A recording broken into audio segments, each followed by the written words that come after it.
টাকা ফেরত চাওয়ায় বাড়িতে হামলা, অন্তঃসত্ত্বা নারীসহ আহত কয়েকজন। বিস্তারিত জানাচ্ছিলেন আলমগীর হোসাইন, স্টাফ রিপোর্টার, অভিযান নিউজ টিভির সাথে আছি আমি সাদেরফিন ভাবনা। ব্রাহ্মণবাড়িয়ার বিজয়নগর উপজেলার সিঙ্গারবিল ইউনিয়নের নলগড়িয়া গ্রামে ধার দেওয়া টাকা ফেরত চাওয়াকে কেন্দ্র করে এক পরিবারের উপর হামলার অভিযোগ উঠেছে।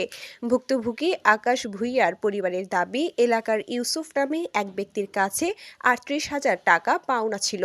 টাকা ফেরত চাইলে তিনি ক্ষিপ্ত হয়ে গত ২৯ মে শুক্রবার রাত আনুমানিক ১০টা ৩০ মিনিটে সহযোগীদের নিয়ে তাদের বাড়িতে হামলা চালান।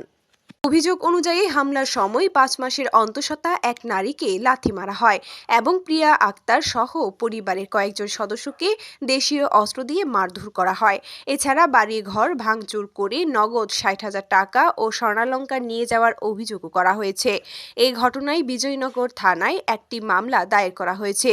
ভুক্তভোগী পরিবারের অভিযোগ, অভিযুক্ত ব্যক্তি তাদের বিভিন্নভাবে হুমকি দিয়ে আসছেন, তবে এ বিষয়ে অভিযুক্তের বক্তব্য পাওয়া যায়নি।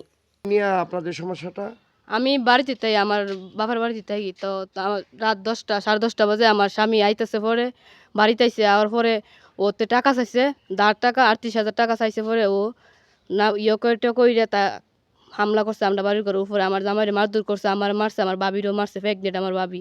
তারপর আমরা বাড়ির ঘর কুবাইলেছি, ড্রেসিং টেবিল, টাকা পয়সা স্বর্ণ নিয়ে গেছে।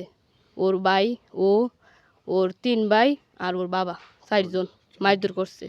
ওর নাম কি? মোহাম্মদ ইউসুফ ভুইয়া। ইউসুফ ভুইয়া। পিতার নাম কি? সত্তর ভুইয়া।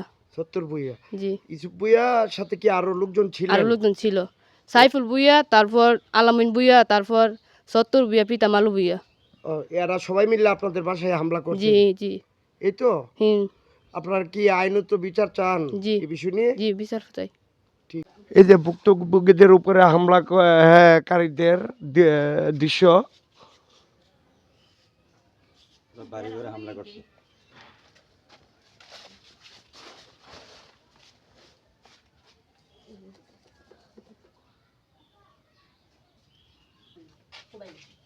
রেহানো